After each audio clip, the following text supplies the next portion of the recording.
संसद का सत्र आज शुरू हुआ, लेकिन दोनों ही सदनों में जमकर हंगामा हुआ। सदन को बार बार स्थगित करना पड़ा। विपक्ष ने राम मंदिर चंदा चोरी से लेकर नीट पेपर लीक और जंतर मंतर पर प्रदर्शन का सवाल उठाया। कांग्रेस नेता मल्लिकार्जुन खड़गे ने छात्रों से ऊपर लाठीचार्ज के लिए सरकार की कड़ी आलोचना की है। उन्होंने कहा कि जंतर मंतर पर हजारों छात्रों पर लाठीचार्ज किया जा रहा है और उनके प्रदर्शन को कुचलने की कोशिश कर रही है। भविष्य है जो लाखों बच्चों की जो भविष्य है, उनके भविष्य के बारे में मैं बात कर रहा हूं और उसके लिए आज यहाँ जंतर मंतर पे हजारों बच्चे वहां पर आए हैं। वहां लाठी चार्ज हो गया है। गवर्नमेंट मारने की कोशिश कर रही है, गवर्नमेंट दबाने की कोशिश कर रही है। डिस्कस करो, एजुकेशन पॉलिसी में प्रॉब्लम्स हैं, बड़े बड़े इश्यूज हैं। आप डिस्कस करने के लिए राजी नहीं है और बच्चों पे आप टीयर गैस कर रहे हो और उनकी पिटाई कर रहे हो। किस लिए? बच्चे हमारे। वहीं सीजेपी एक्टिविस्ट और छात्रों पर लाठीचार्ज के खिलाफ समाजवादी पार्टी के नेता अखिलेश यादव ने मोर्चा खोला। उन्होंने मोदी सरकार की कड़ी निंदा की है। हमारे सांसद थाने में बैठे हुए हैं और बाहर बच्चों की पिटाई करी जा रही है। ये कौन सी सरकार है? ये कौन सी सरकार है जो सबका साथ सबके विकास की बात कर रही है? आप बच्चों की सुनना नहीं चाहते। सरकार है क्या अहंकार है आपके अंदर? ये अहंकार बोल रहा है। अगर सरकार होती तो सुनती, बच्चों की बात सुनती। और नीट एग्जामिनेशन अगर हुआ है और उसमें अगर ये धांधली हुई है तो उसका जिम्मेदार कौन है? क्रेडिबिलिटी किसकी है? किसको ये तैयारी करनी थी? आप विश्व गुरु बनना चाहते हैं दुनिया में, आप कह रहे हैं अमृत काल है, लेकिन आपके मंत्री आप नहीं हटा पा रहे हैं। और आपके यूपी के मुख्यमंत्री ने आपके दिल्ली के ऊपर आरोप लगा दिया, एसआईटी बनाकर के क्या तक तैयारी कर दी कि मंदिर में चोरी हुई। भाई सच्चाई किसने खोली? एसआईटी ने खोली कि एसआईटी से चंदा चोरी हो गई। कौन जिम्मेदार है इसके लिए? संसद सत्र में इस बार काफी अहम बिलों पर चर्चा होनी है। आज भारी हंगामे के बीच सरकार ने जजों को बिल पेश कर दिया। डिटेल्स लेते हैं संवाददाता आलोक प्रियदर्शी से। आलोक, बताइए, सत्र की बहुत ही ज्यादा हंगामेदार शुरुआत तो हुई है, लेकिन सदन में कामकाज तो ठप ही रहा है। क्या अपडेट है इस पर? ऐसा लगता है कि कल जब लोकसभा और राज्यसभा का सत्र शुरू होगा, कल दूसरा दिन होगा, तो उम्मीद की जा सकती है कि ये विपक्ष की तरफ से जो हंगामा है थोड़ा कम हो, क्योंकि जिस मुद्दे को लेकर लगातार विपक्ष सरकार को संसद और संसद के बाहर लगातार घेर रहा है, वो मुद्दा अभी फिलहाल थोड़ा सा कमजोर होता दिख रहा है, क्योंकि जो सीजेपी का धरना प्रदर्शन प्रोटेस्ट चल रहा था वो खत्म हो गया है। और जो अनशन जो यहाँ पर सोनम वांगचुक और जो साथ में जो सीजेपी के कार्यकर्ता कर रहे थे, वो केंद्रीय मंत्री जो नड्डा है, उनके आश्वासन के बाद खत्म हो गया है। लिहाजा उम्मीद की जा सकती है कि कल से संसद सत्र चल पाएगा, क्योंकि सरकार 7 अहम बिल को इस संसद सत्र से पास कराने की कोशिश कर रही है। लिहाजा आज सिर्फ एक सुप्रीम कोर्ट में जजों की संख्या बढ़ाने वाला ही बिल पेश हो पाया है और इसके अलावा कई सारे बिल हैं। एफसीआरए बिल है, इसके अलावा एमएसएमई अमेंडमेंट बिल है, इनकम टैक्स से रिलेटेड जो अमेंडमेंट बिल है, इसके अलावा जो कह सकते हैं कि जो वंदे मातरम या राष्ट्रगान के अपमान से जो रोकने वाला बिल है, ये तमाम बिल संसद को इस बार सरकार को इस संसद से पास कराना है। तो लिहाजा ये जो धरना प्रदर्शन जो संसद के बाहर चल रहा था, वो उस पर थोड़ी सी कह सकते हैं कि सरकार को राहत मिल सकती है। लेकिन विपक्ष का रवैया कैसा रहेगा कल संसद में, ये अभी देखना बाकी, क्योंकि मेन मुद्दा जो विपक्ष की तरफ से उठाया जा रहा था वो था NEET undergraduate paper leak का मामला और राम मंदिर में जो चढ़ावा चोरी का मामला है, उसको लेकर सरकार क्या कहती है, उस पर विपक्ष किस तरह का आश्वासन देती है, ये देखने वाली बात होगी। लेकिन अभी उम्मीद यही की जा रही है कि जो संसद का ये सत्र है, अभी पहला दिन है, आने वाले दिनों में भी विपक्ष का रवैया है और कह सकते हैं कि और धारदार तरीके से प्रदर्शन करेंगे, सरकार को लगातार घेरने की कोशिश करेंगे। जी बिल्कुल आलोक जी, बहुत बहुत शुक्रिया इस पूरी जानकारी के लिए। वहीं प्रधानमंत्री नरेंद्र मोदी ने सत्र शुरू होने से पहले विपक्ष से संसद सत्र को अच्छे से चलाने में सहयोग देने की अपील की है। मॉनसून हो या मॉनसून सत्र, अगर दोनों प्रोएक्टिव हो तो बहुत ही प्रोडक्टिव होते हैं।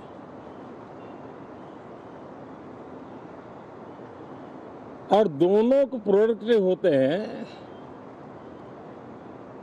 तो देश का कल्याण होता है, जीव मात्र का कल्याण होता है। और इसलिए हम यही प्रार्थना करते हैं कि मॉनसून भी प्रोएक्टिव रहे,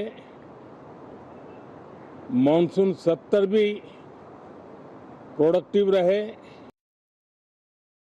आज दिल्ली के जंतर मंतर पर सुबह से ही काफी हंगामा हुआ। संसद कूच के ऐलान के साथ जंतर मंतर पर सीजेपी के समर्थन में बड़ी संख्या में प्रदर्शनकारी जुटे थे। प्रदर्शनकारियों ने संसद तक मार्च की कोशिश की, लेकिन पुलिस ने बैरिकेडिंग कर उन्हें रोक दिया। इस दौरान प्रदर्शनकारियों और पुलिस के बीच तीखी झड़प हुई। हालात को काबू में करने के लिए पुलिस ने आंसू गैस के गोले भी दागे और कई प्रदर्शनकारियों को हिरासत में भी लिया। काफी हंगामे के बाद जंतर मंतर से संसद तक हालात सामान्य हुए और सीजेपी प्रतिनिधिमंडल ने जेपी नड्डा से मुलाकात की और अपने मांगों की लिस्ट सरकार को सौंपी है।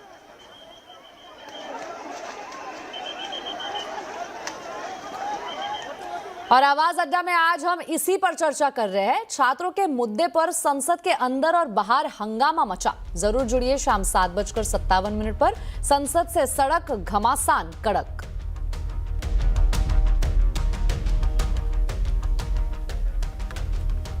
अब एक नजर आज के बाजार के हाल पर। कारोबारी हफ्ते की शुरुआत उतार चढ़ाव के साथ हुई। सुबह भारी बिकवाली के चलते बाजार में तेज गिरावट देखने को मिली, लेकिन निचले स्तरों पर खरीदारी लौटने से बाजार ने अच्छी रिकवरी की।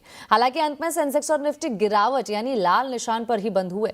कैसे रहा है आज के बाजार का पूरा हाल, बता रही है रक्षा रावत।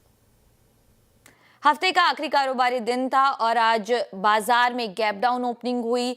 वेस्ट एशिया संकट की वजह से जो क्रूड में उबाल आया, वहां से बाजार को एक ड्रैग मिला, लेकिन दिन के दौरान मार्केट में रिकवरी देखने को मिली जब ईरान का बयान आया कि युद्ध रोकने के लिए उन्हें कई सारे प्रस्ताव मिल रहे हैं। अगर क्लोजिंग लेवल की बात करें तो निफ्टी करीब 100 पॉइंट गिरकर बंद हुआ है। हालांकि निचले स्तरों से रिकवरी देखने को मिली है। निफ्टी बैंक यहां पर गिरावट ज्यादा रही, करीब 600 अंकों की गिरावट के साथ बंद हुआ है, लेकिन निचले स्तरों से यहां पर भी थोड़ी बहुत रिकवरी देखी गई है। मिड कैप और स्मॉल कैप की बात करें तो यहां पर आज आउट परफॉर्मेंस देखने को मिला और इन्होंने आज बाजार को अच्छे से सपोर्ट किया। अगर आज की सेक्टोरियल पिक्चर की बात करें तो यहां पर आज फाइनेंशियल सेक्टर यहां पर पूरी गिरावट देखने को मिली। एचडीएफसी, कोटक, एक्सिस बैंक, इन सब के नतीजे थे। उन्होंने यहां पर फाइनेंशियल सेक्टर के सेंटिमेंट बिगाड़े और करीब 1% से ज्यादा इंडेक्स गिरावट के साथ बंद हुआ है। पीएसयू बैंक यहां पर तेजी देखने को मिली। इसके अलावा defence, capital market, energy, capital good, oil and gas, FMCG, metal, pharma, ये सारे काउंटर्स थे जहां पर तेजी देखने को मिली। लेकिन रियलिटी, आईटी, ऑटो और फाइनेंशियल यहां पर एक प्रेशर देखने को मिला। अगर आज के निफ्टी कंट्रीब्यूटर्स की बात करें तो यहां पर गेनर्स की लिस्ट में जो शामिल है उनमें ट्रेंट यहां पर करीब 3% की तेजी देखी गई। इसके अलावा पावर ग्रिड, भारती एयरटेल और सिप्ला, ये सारे थे जिन्होंने निफ्टी को कंट्रीब्यूट किया। निफ्टी ड्रैगर्स की बात की जाए तो यहां पर बैंकिंग जो खराब नतीजा है वहां से प्रेशर देखने को मिला। इसके अलावा मारुति सुजुकी यहां पर भी गिरावट देखने को मिली। अगर आज के चुनिंदा सेक्टर्स की बात करें तो प्राइवेट बैंक, पूरा प्रेशर यहां से आया और ये सारे दिग्गज थे जिन्होंने मार्केट को ड्रैग किया। लेकिन एक और सेक्टर है जो आज फोकस में था, वो है ऑयल एंड गैस। पूरा ही मार्केट जो है उसने ऑयल एंड गैस सेक्टर के ऊपर कारोबार किया क्योंकि क्रूड में जो है वो उतार चढ़ाव देखने को मिला। तो ये था आज के बाजार का पूरा हाल। वहीं पश्चिम एशिया में बढ़ते तनाव के बीच कच्चे तेल की कीमतों में तेज उतार चढ़ाव जारी है। आज सुबह ब्रेंट क्रूड $90 प्रति बैरल के पार पहुंचा, लेकिन बाद में फिसलकर $88 के करीब आ गया। ऐसे में बड़ा सवाल है कि क्रूड में यह अस्थिरता कब तक रहेगी। आगे कीमतों में कितनी तेजी या गिरावट आ सकती है, पूरी डिटेल बता रही है मनीषा गुप्ता। क्रूड ऑयल के प्राइसेस में लगातार यहां पर बढ़त देखने को मिली है। पिछले हफ्ते 11% की तेजी थी और आज की शुरुआत हमने 3% की बढ़त के साथ होते हुए देखी। एक समय पर यहां पर $91 प्रति बैरल के भी लेवल्स नजर आए, यानी कि 90 के ऊपर अब हम यहां पर कच्चे तेल में निकल चुके हैं। अगर जुलाई ही महीने के लोज की बात करें तो वहां से भी 30% तक की तेजी कच्चे तेल में अब यहां पर दर्ज हो चुकी है।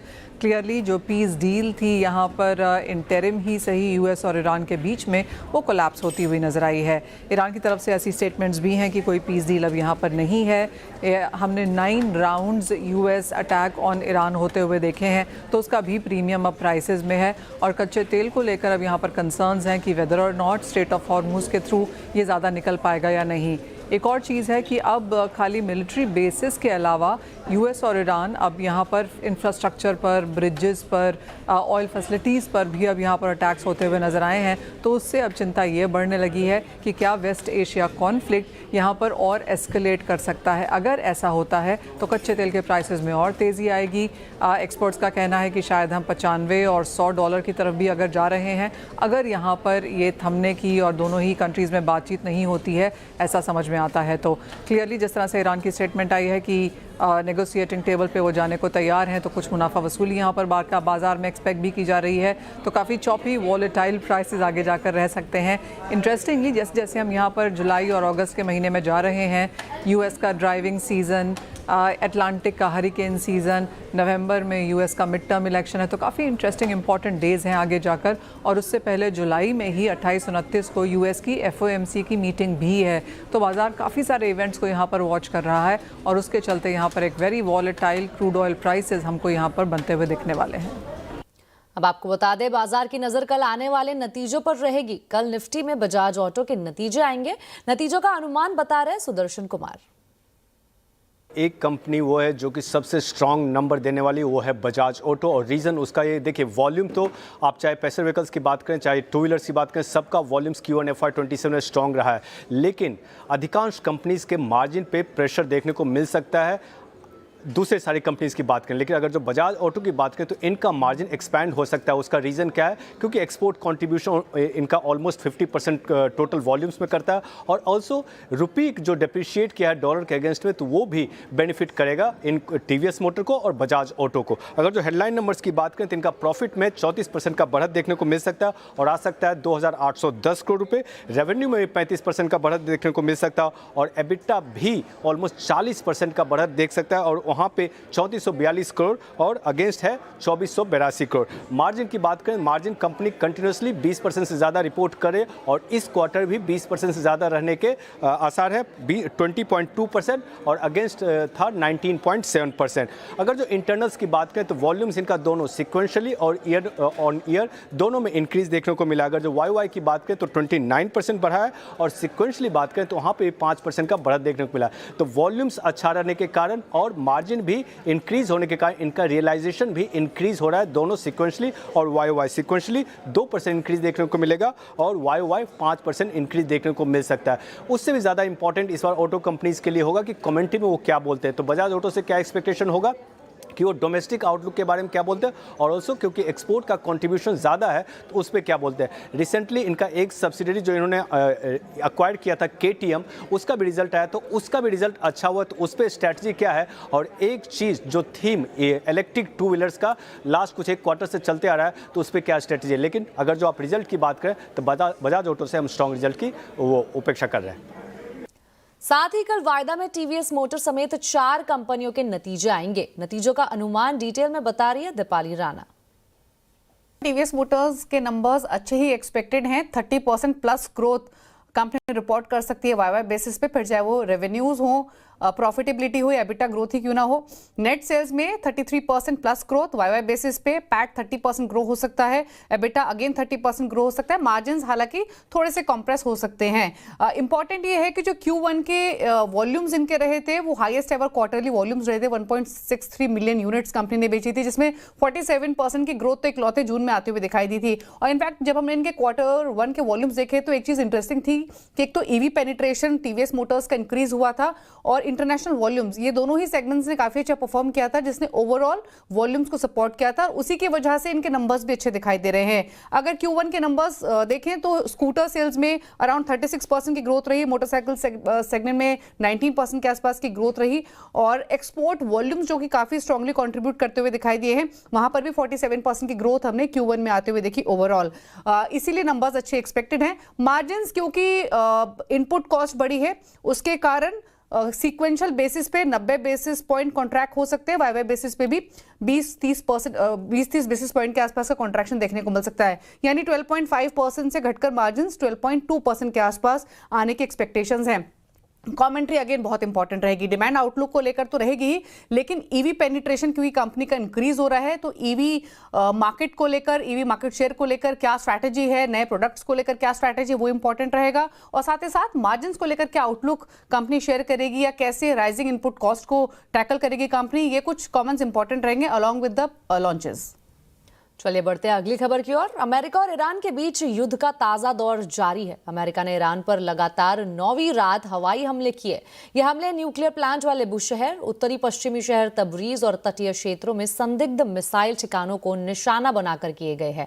ईरान के इस्लामिक रिवोल्यूशनरी गार्ड कॉर्प्स ने जवाबी कार्रवाई करते हुए बहरीन, कुवैत और जॉर्डन में स्थित अमेरिकी सैन्य ठिकानों और अमेरिका के 5th फ्लीट के आसपास के क्षेत्रों पर मिसाइलें और ड्रोन दागे हैं। स्ट्रेट ऑफ हॉर्मुज में कमर्शियल टैंकरों पर हमले होने से समुद्री यातायात लगभग ठप हो गया है।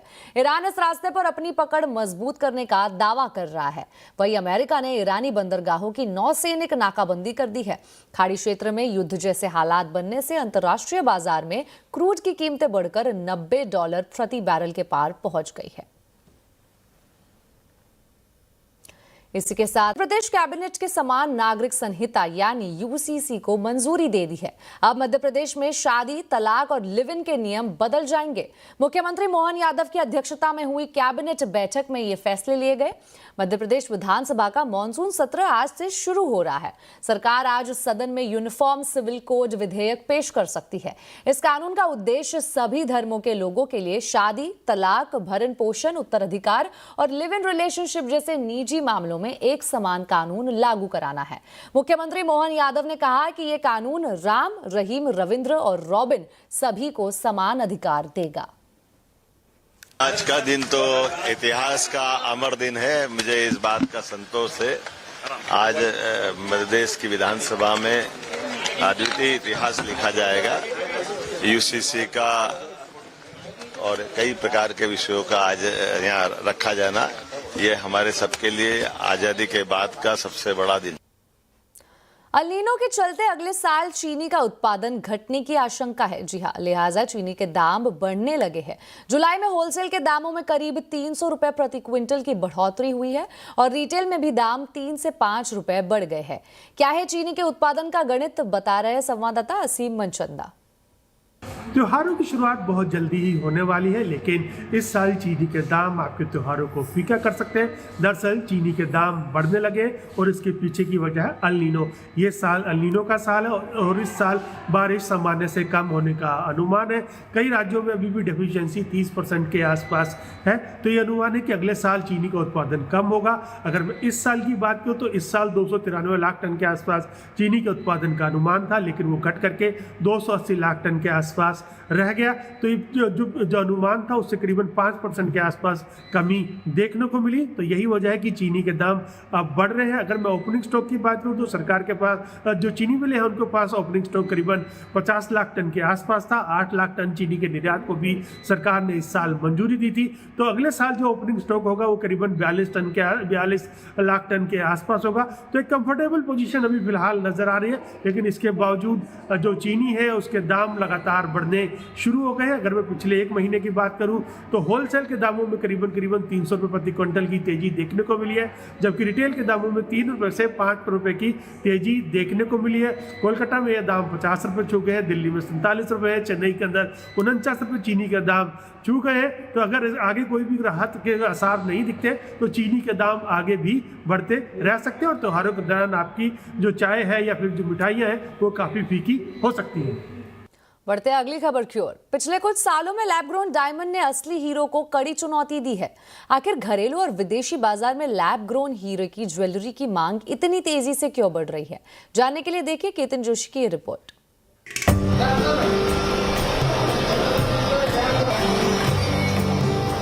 कुछ सालों में लेबोरेटरी में बने डायमंड ने असली हीरो की मार्केट कमजोर कर दी है। नेचुरल डायमंड ज्वेलरी सोने जितनी महंगी होती है। 1 कैरेट नेचुरल डायमंड ज्वेलरी की कीमत 5 से 7 लाख होती है। वहीं 1 carat lab grown diamond jewellery 45,000 रुपए में मिल जाती है। इसीलिए Gems and Jewellery Export Promotion Council के मुताबिक पिछले 1 साल में 16 मिलियन कैरेट नेचुरल डायमंड का एक्सपोर्ट हुआ, तो लैब ग्रोन डायमंड का 19 मिलियन कैरेट। और ये ट्रेंड और मजबूत होता हुआ दिख रहा है। लैब ग्रोन डायमंड इंडस्ट्री की बात करें तो लैब ग्रोन में अभी पिछले 3 साल का रिकॉर्ड देखा जाए तो पिछले 3 साल में काफी बढ़ोतरी हुई है, मगर अगले साल में देखा जाए तो 30 से 35% बढ़ने की और उम्मीदें है, ताकि लोगों को पॉकेट फ्रेंडली ज्वेलरी चाहिए। तो इस हिसाब से लैब ग्रोन इंडस्ट्री में काफी पोटेंशियल दिख रहा है।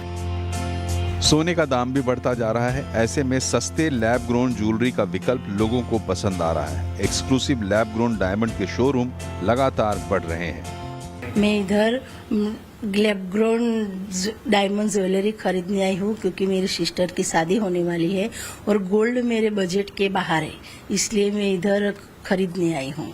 लैब ग्रोन डायमंड ज्वेलरी की अफोर्डेबल प्राइस की वजह से अभी कस्टमर का बहुत अच्छा रिस्पांस मिल रहा है हमें। अभी हमारे पूरे भारत में 8 स्टोर है, जिसको हम बढ़ा के 2028 तक 50 स्टोर करने का प्लान कर रहे हैं। नेचुरल डायमंड के कारखानों में भी अब लैब ग्रोन डायमंड की पॉलिशिंग बढ़ रही है। साफ है कि डायमंड का पूरा इकोसिस्टम बदल रहा है।